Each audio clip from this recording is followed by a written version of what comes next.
Praise the lord. హల్లెలూయా. ఈ మధ్యాహ్న కాలం సమయంలో దేవుడు ఇచ్చిన అవకాశాన్ని సద్వినియోగం చేసుకుందాం. చిన్ని ప్రార్థన చేసుకుందాం. ప్రేమ నమ్మకం కలిగిన మా ప్రియ పరలోకపు తండ్రి, మీకు వందనములు ప్రభువా. తండ్రి, ఈ మధ్యాహ్న కాల సమయంలో మీరు ఇచ్చిన అవకాశాన్ని బట్టి మీకు వందనములు తండ్రి. వినువారు మాత్రమే ఉండి ప్రభా మా హృదయాన్ని మోసపుచ్చుకోనకుండా వినిన వాక్యాన్ని సద్వినియోగం చేసుకునే భాగ్యం మాకందరికీ దయచేయమని, సహాయం చేయమని, తోడుండమని, మహిం పొందమని మా ప్రియుడు రక్షకుడైనటువంటి యేసుక్రీస్తు వారి శ్రేష్టమైన నామమును బట్టి ప్రార్థన అడిగి వేడుకొంచున్నాం తండ్రి. ఆమేన్. అందరికీ వందనాలండి. ప్రియమైన దేవుని వారలారా, ఈ యొక్క మధ్యాహ్నకాల సమయంలో దేవుడు మంచి సమయాన్ని మనకు అనుగ్రహించాడు కనుక లేఖనాల నుంచి, పరిశుద్ధ లేఖనాల నుంచి కొన్ని అమూల్యమైన మాటలు నేర్చుకోవడానికి ప్రయత్నం చేద్దాం. కనుక అందరూ శ్రద్ధగా ఆలకిందాం. ఈ యొక్క దినాల్లో ఇప్పుడు ఎలా ఉన్నాయంటే పరిస్థితులు, సువార్త ప్రకటించాలన్నా భయం కింద ఉంది. సువార్త ప్రకటించాలన్నా భయం కిందే ఉంది. కానీ సువార్త ప్రకటించాలంటే కొంతమంది ఏం చెప్తున్నారంటే, దేవుని పిలుపు ప్రత్యేకంగా మనం పిలవాలండి దేవుడు, అలాగే మనం సువార్త ప్రకటించడానికి వెళ్ళకూడదు. వాక్యం చెప్పాలన్నా దేవుడు ఎన్నుకోవాలండి. ఒకవేళ నువ్వు వాక్యం ఎక్కడన్నా ప్రకటించాలన్నా నీకు ప్రార్థన చేస్తే దేవుడు అక్కడికి నిన్ను పంపిస్తాడండి, ఏ చోటో చూపెడతాడండి అంటున్నారు. మరి దేవుడు పిలుపు అనేది మనం ప్రార్థన చేస్తే వస్తుంది, కరెక్టే. చాలామంది భక్తుల్ని అలా పిలుచుకున్నాడు దేవుడు. పాత నిబంధనలో పిలుచుకున్నాడు. ఇప్పుడున్న పరిస్థితులను బట్టి కూడా చాలామందిని దైవజనులు చెప్పే సాక్ష్యాలు ఏంటంటే, నేను కొంతమందిని దేవుడు దర్శనాల ద్వారా మాట్లాడి నా సేవా పరిచయం చేయాలని, కొంతమంది ప్రవక్తల ద్వారా మాట్లాడి నా సేవా పరిచయం చేయాలని దేవుడు మాట్లాడిన సందర్భాలు ఇప్పుడు కూడా ఉన్నట్టుగా మనం సాక్ష్యాల్లో వింటూ ఉన్నాం. కానీ దేవుడు అలాగే మాట్లాడతాడో కానీ మనకి ఇప్పుడు కూడా 2000 సంవత్సరాలకు పూర్వే మనకి స్వార్థ భారం అనేది మన భుజస్కంధాల మీద మోపేడని దేవుడు ఈ యొక్క లేఖనాల్లో మాట్లాడుతూ ఉన్నారు. కానీ లేఖనాలని పరిశీలించక మనం ఏం చేస్తున్నామంటే, పాత పద్ధతుల్లోనే మనకు ఆల్రెడీ నూతన నిబంధన చేసిన దేవుడు మనకు ఆల్రెడీ లేఖనాల్లోనూ, భక్తులు రాసిన పత్రికల్లోనూ, యేసుక్రీస్తు వారు చేసిన సువార్తలోను, ఆయన చనిపోయే ముందు చెప్పిన మాటలు, ఇవన్నీ కూడా మనకి ఆటోమేటిక్ మనకి ఆల్రెడీ దేవుడు నా సువార్త ప్రకటించండి మీరని చెప్పేశాడు. దేవుడు ప్రత్యేకంగా మనకి మళ్ళీ వచ్చి నీవు సువార్త పరిచర్య చెయ్యి అని చెప్పాల్సిన అవసరం లేదు.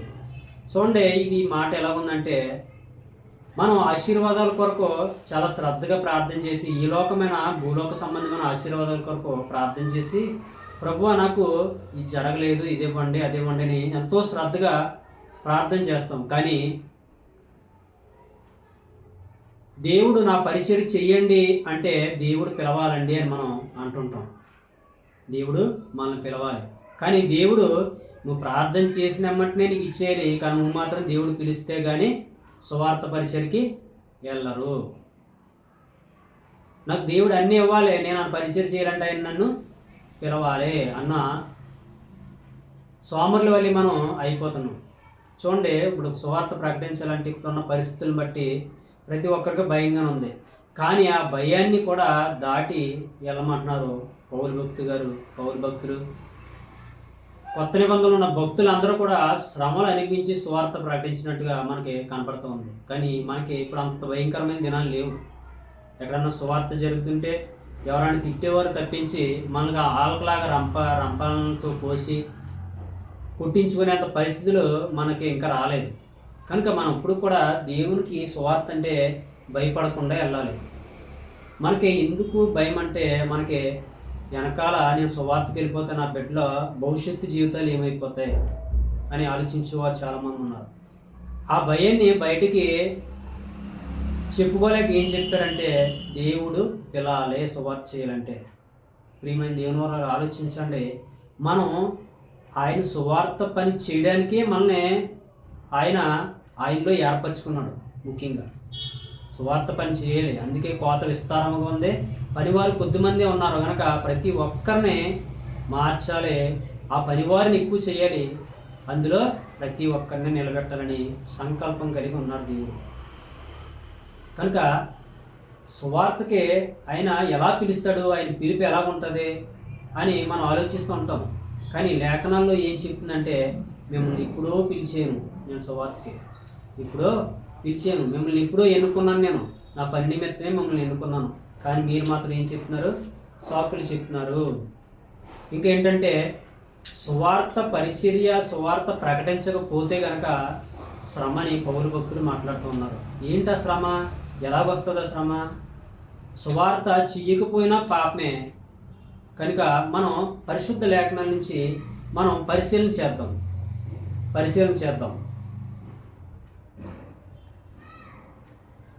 ఫస్ట్గా మత్తయి సువార్త 28వ అధ్యాయం 19వ వచనంలో యేసుక్రీస్తు వారు ఏం మాట్లాడుతున్నారో చూద్దాం. మత్తయి సువార్త 28వ అధ్యాయము 19వ వచనం చూడండి. కాబట్టి మీరు వెళ్ళి సమస్త జనులను శిష్యులనుగా చేడి తండ్రి యొక్కయు కుమారుని యొక్కయు పరిశుద్ధాత్మ యొక్క నామములో వారికి బాప్తిస్మిచ్చు నేను మీకు ఏ ఏ సంగతులను ఆజ్ఞాపించుతునో వాటన్నిటినీ గైకొనాలని వారికి బోధించుడి. చూడండి, ఎప్పుడు ఇచ్చారండి? 2000 సంవత్సరాల పూర్వమే ఆయన ఏం చేశాడు? మీరు సమస్త జనులను నాకేం చేయమన్నాడు? శిష్యులుగా చేయమన్నాడు.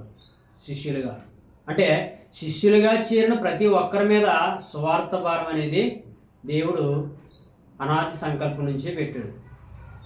కనుక ఆలోచించండి ప్రియమైన దేవుని వల్లరా, మనం ఆయన నమ్ముకున్న తర్వాత ప్రతి ఒక్కరూ పరిశుద్ధాత్మ అభిషేకంలో చాలామంది అంటుంటారు, అభిషేకం కావాలండి ప్రత్యేకించి దీనికి సువార్త పరిచర్యలా అని అనుకుంటారు. కానీ నిన్ను బాప్తిసం తీసుకున్న నాడే రక్షణలోకి అయినా ఎప్పుడైతే నీ పాపాలు అంగీకరించి రక్షణలోకి ఎప్పుడైతే వచ్చావో అప్పుడే నిన్ను పరిశుద్ధాత్మ ద్వారా ఆయన అభిషేకించాడు. అభిషేకించడం అంటే అభిషిక్తుడు, ఒక ప్రత్యేకమైన పని కొరకు నిర్ణయించబడ్డాడు, అభిషేకించబడ్డాడు. అంటే ఏ ప్రత్యేకమైన పని అది? సువార్త పని నిమిత్తం నీవు అప్పుడే అభిషేకించబడిపోయావు. కానీ నీకు మళ్ళీ ఇప్పుడు కొత్తగా ఎవరో వచ్చి నీకు అభిషేకం చెయ్యాలా? ఆలోచించండి ప్రియమైన దేవుని వాళ్ళరా, దేవుని దగ్గర సువార్తకి వెళ్తున్నాను ఎప్పుడైతే ప్రార్థన చేసుకుని వెళ్తావో, ఒక ఆత్మ కొరకు ఎప్పుడైతే భారం కలిగి వెళ్తున్నావో అప్పుడే దేవుడు నిన్ను నీ వెనకాలండి నడిపిస్తాడు. భయపడకూడదు, దేనికి భయపడకుండా ముందు అడుగు ఎప్పుడు వేస్తామో దేవుడు మన వెనకాల, మన ముందు అడుగు ఎప్పుడు వేస్తామో దేవుడు మన వెనకాల 10 అడుగులు వస్తాడు. కానీ మనం ఏంటంటే మనకున్న వెనకాల కుటుంబ పరిస్థితులను బట్టో దేని బట్టో మనం ఏం చేస్తామంటే అవి ఒక సువార్తలోకి వెళ్తే నా కుటుంబం అయిపోద్దో అని ఆలోచిస్తాం. కానీ పేతురు గారు ఏదైతే సముద్రాన్ని చూసి జడిసిపోడు కడిగేయడానికి యేసుక్రీస్తు వారు ముందుండి రా నేనున్నానని తట్టగానే పేతురు గారు నడిచారు నీళ్ళ మీద.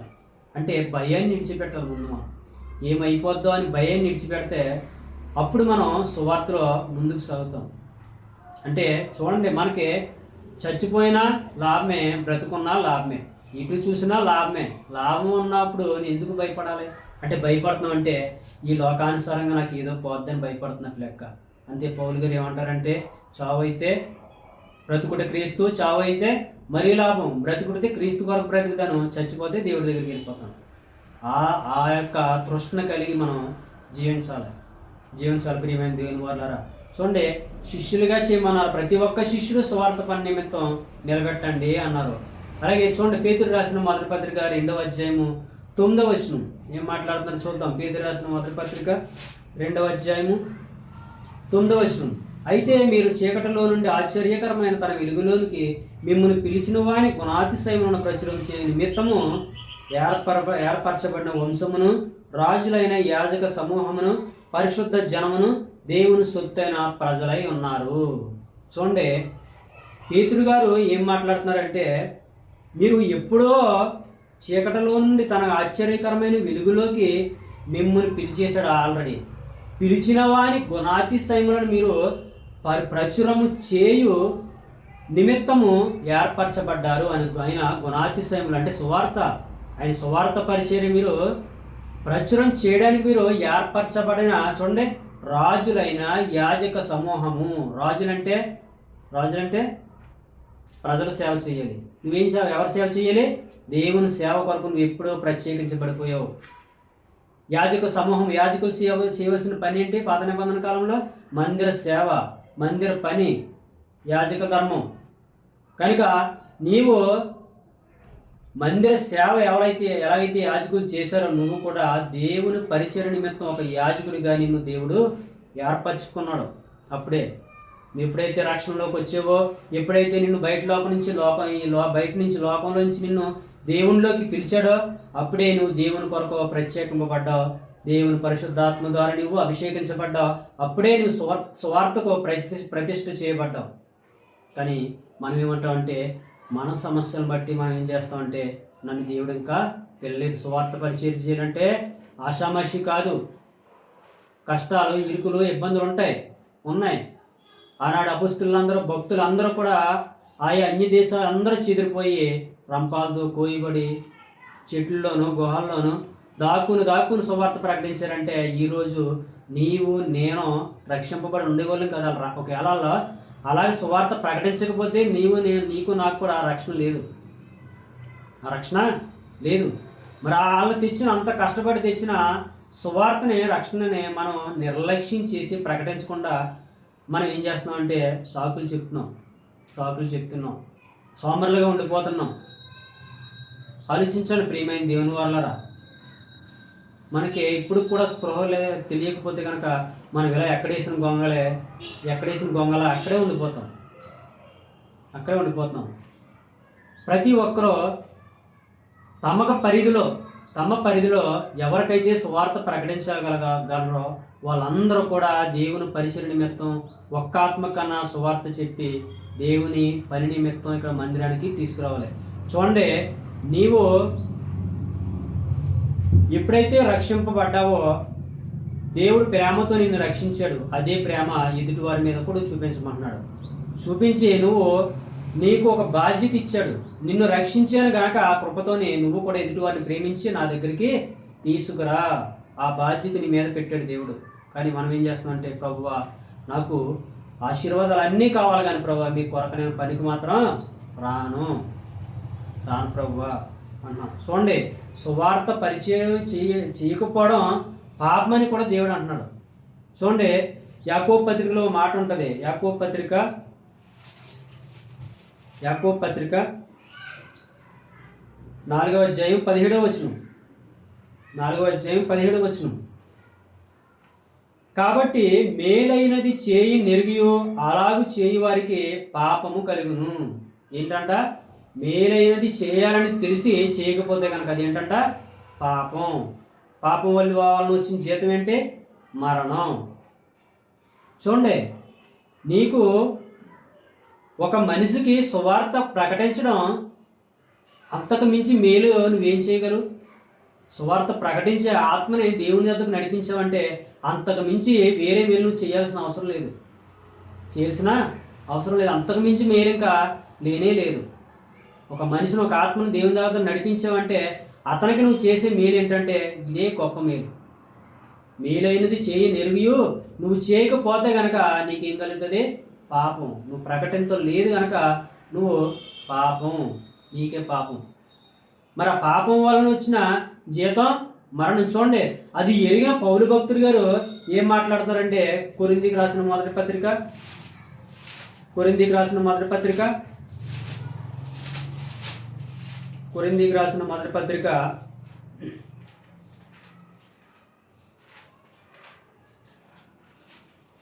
9వ అధ్యాయము 16వ వచనం. 9వ అధ్యాయము 16వ వచనం. కొరింథీ రాసిన మొదటి పత్రిక 9వ అధ్యాయము 16వ వచనం చూద్దాం ఒకసారి ఏం మాట్లాడుతున్నారు. నేను సువార్తను ప్రకటించుచున్నాను, నాకు అతిశయ కారణం ఏది లేదు. సువార్త ప్రకటించవలసిన భారము నా మీద మోపబడి ఉన్నది. అయ్యో నేను సువార్త ప్రకటింపకపోయిన ఎడల నాకు శ్రమ. ఏంటంట? శ్రమ. పౌలు భక్తుడి గారికి అర్థమైపోయిందండి, ఈ అపొస్తలుడైన పౌలు గారికి. సువార్త భారం నా మీద ఉంది, మేలైనది చేయవలసింది నాకు తెలుసు, ఒకవేళ అది చెయ్యకపోతే గనక నాకు శ్రమ. మేలైనది నెరిగి చేయవానికి పాపం కలుగును, పాపం వలన వచ్చే జీతం మరణం, ఆ మరణమే శ్రమ. మరణమే శ్రమ. అయ్యో నేను సువార్త ప్రకటించకపోయిన ఎడల నాకు శ్రమ ఉంది, నరకాగ్నిలోకి వెళ్ళిపోతాను, నేను దేవునికి లెక్క అప్పచెప్పవలసిన వారం విన్నాను అని పౌలు భక్తుడు ఎరిగి ఉండి ఈ మాట మాట్లాడుతూ ఉన్నారు. ఆలోచించండి ప్రియమైన దేవుని వల్ల ఇంకా చాలా చాలా చాలా చాలా వచనాలు ఉన్నాయి ఇటువంటి. కానీ ప్రత్యేకించి మనల్ని దేవుడు పిలాలండి. చూడండి, ఆలోచించండి ప్రియమైన దేవుని వాళ్ళరా, మనం ఆయన కృపచేత రక్షింపబడ్డాం. మరి కృపని వేరే వారికి నువ్వు విస్తరింపజేయకపోతే కనుక నువ్వేమైపోతావు అంటే ఆటోమేటిక్గా స్వార్థపరుడు అయిపోతావు. ఈ కృప నాకు మాత్రమే చాలు, ఇంకెవరికి అవసరం లేదన్నట్టుగా నీవు అలాగే ఉండిపోతున్నావు అంటే నీ యొక్క ఉద్దేశంలోని ఆంతర్యం ఏంటంటే నాకు మట్టికి చాలు, నేను మట్టికి రక్షణ పొందితే చాలు, ఎదుటివారికి రక్షణ అవసరం లేదన్నట్టుగా ఉండిపోతున్నట్టు లెక్క. ఆ మనస్సును గ్రహించిన పౌలు గారు ఏమంటున్నారంటే, అయ్యో నేను సువార్త ప్రకటించకపోతే నాకు పాపం కలిగితే, పాపం కలిగితే నేను నరకానికి వెళ్ళిపోతాను, దేవునికి లెక్క అప్పచెప్పవలసిన వారిని ఉంటానని ఆయన భయం కలిగి ఎలాగైనా సరే సువార్త ప్రకటించాలి అని పూనుకున్నారు.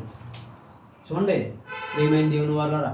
అలాగే కొరింథీయులకు రాసిన మొదటి పత్రికలోనే, కొరింథీయులకు రాసిన మొదటి పత్రిక 11వ అధ్యాయం చూద్దాం. చూడండి అక్కడ ఏం మాట్లాడుతున్నారంటే, కొరింథీయులకు రాసిన మొదటి పత్రిక 11వ అధ్యాయము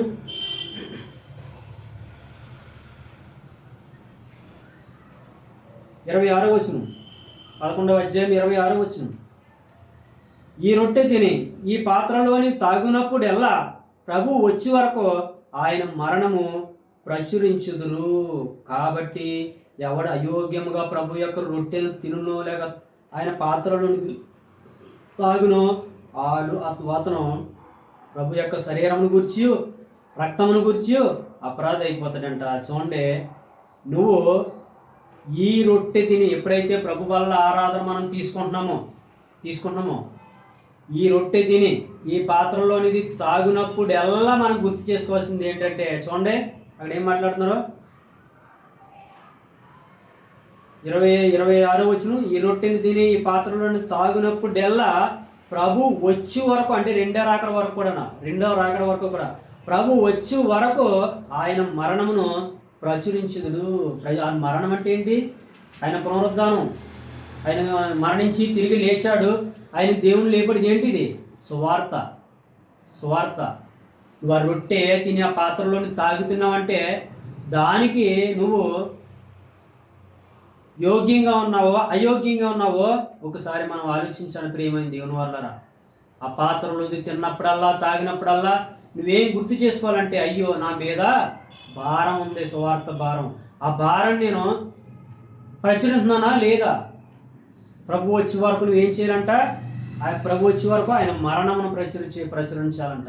ఆయన మరణాన్ని ప్రచురపరచాలి. ఆ భారం నీ మీద, నా మీద, మనందరి మీద ఉంది. మరి మనం ఏం చెప్తున్నాం? సోమరుల వలె మన సొంత ఆలోచనల నిమిత్తం సొంతంగా మనం ఆలోచించి ఏమంటున్నాం అంటే, ప్రభు పిల్లలు ఇంకానండి. లేఖనాల ద్వారా ఎప్పుడో మాట్లాడుతున్నాడు దేవుడు, ఎప్పుడో చెప్పాడు, మీరు సర్వలోకానికి వెళ్ళి సర్వ సృష్టికి సువార్త ప్రకటించండి అని ఎప్పుడో చెప్పాడు యేసుక్రీస్తు వారు. కానీ మనం మాత్రం ఇంకేంటంటే, ఎక్కడ వేసిన గొంగలు అక్కడే ఉన్నట్టు మనం ఎప్పుడు ఆశీర్వాదాల వెంట పరిగెడుతున్నాం, కానీ దేవుడు సువార్త పని గురించి అసలు పరిగెడతలేదు. చూడండి ప్రియమైన దేవుని వాళ్ళరా, మనకి యవ్వన బలం ఉన్నని చూపే మనం ఏ పని చేయాలన్నా, సాతాను కూడా మన యవ్వన బలమే కావాలి, దేవునికి కూడా మన యవ్వన బలమే కావాలి. నీ యవ్వనాన్ని నువ్వు దేవుని పని కొరకు ఎంత ఖర్చు పెడితే అంత నీకు పరలోకంలో నీవు ధనాన్ని సమకూర్చుకున్నట్టే. అందుకే ఏమంటాడంటే, ఏంటంటే నీవు దేవుని కాడి మోయట నరునికి మేలు. ఏం కాడి మోయట? దేవుని కాడి. దేవుని కాడి నువ్వు ఎత్తుకుని మోయాల. నీ యవ్వనంలోనే నువ్వు అది చేయగలవు. ఎప్పుడో ఒక 70 సంవత్సరాలు 80 సంవత్సరాలు వచ్చిన తర్వాత నువ్వు మాట్లాడాలన్నా మాట్లాడలేవు. నడవాలని ఎంత దూరం సువార్త గురించి పరిగెట్టాలన్నా పరిగెట్టలేవు. ఓపిక ఉండదు. కనుక నీ యవ్వన బలాన్ని పరులకు ఈయకము అని అంటది. నీ యవ్వన బలాన్ని స్త్రీలకు ఈయకము. నీ యవ్వన బలాన్ని బట్టి నువ్వేం చేయాలి? దేవుని సువార్త కొరకు పరిగెత్తాల. సువార్త ప్రకటించు పాదములు ఎంతో సుందరములై ఉన్నాయని దేవుడు మంచి మాట మాట్లాడుతున్నాడు. వాళ్ళ పాదాలు ఎంతో అందంగా కనపడుతున్నాయంట దేవునికి. మరి నేను అలా కనపడుతున్నామా? సాకులు చెప్తున్నామా? ఆలోచించండి ప్రియమైన దేవుని వాళ్ళరా. దేవుడు పిలుపు ఎప్పుడో ఇచ్చాడు. బిడ్డ, నా యొక్క సువార్త ప్రకటించడానికి నిన్ను ఎన్నుకుంటున్నాను, పరిశుద్ధాత్మ ద్వారా నిన్ను అభిషేకించాను, నీవు నా సువార్త పని నిమిత్తం ప్రత్యేకింపబడ్డా, సువార్త ప్రకటించి అనేక మందిని నరకం నుంచి తప్పించి నా యొక్క దగ్గరికి చేర్చాలని అప్పుడే నీకు పిలిపించాడు, నీకు నాకు మనందరికీ. కానీ మనం మాత్రం కుటుంబ సమస్యల్లో, భారాల్లో, ఇబ్బందుల్లో, ఇరుకుల్లోనూ, కష్టాల్లోనూ ఇవన్నిటిని మనం ఏం చేస్తుందంటే వాక్యాన్ని నొక్కేస్తున్నాం, అని చేస్తూ ఉన్నాయి. ముళ్ళ పొదల్లో పడిన విత్తనాల వలె అని చేస్తున్నాయి. ఎంత వాక్యం విన్నా కానీ మనకు లోపలికి వెళ్ళట్లేదు.